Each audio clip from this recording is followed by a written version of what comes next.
Party ఆధ్వర్యంలో కార్గిల్లో మృతి చెందినటువంటి అమరవీరులకు జోహార్లు అర్పిస్తూ ఈరోజు 25 సంవత్సరాలు అవుతున్న సందర్భంగా ఆ మృతవీరుల ఆశయాలను సాధిస్తామని అఖిల భారత యోజన సమైక్య దళాల్లో సూచిస్తుంది.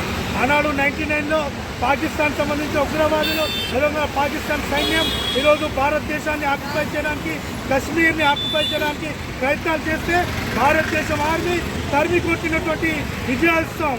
భారతదేశ ఆర్మీ తన వీర జవాన్లు ఆనాడు పాకిస్తాన్ ఆర్మీని తరిమి కొట్టి విజయం సాధించారు.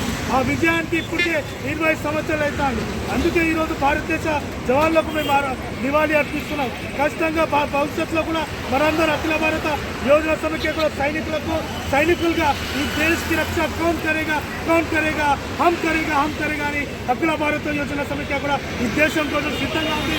దేశంలో ఎట్లాంటి ప్రమాదం వచ్చినా కూడా, ఎట్లాంటి ఆపద వచ్చినా కూడా అఖిల భారత యోజన సమైక్య కూడా ఈ దేశం కోసం నిలబడుతుందని చెప్తూ మరోసారి కార్గిల్ మృతవీరులకు జోహార్లు అర్పిస్తూ వాళ్ళ ఆశయాల సాధన కోసం అఖిల భారత యోజన సమైక్య ఈ భారతదేశవ్యాప్తంగా పనిచేస్తానని పిలిపిస్తున్నాం.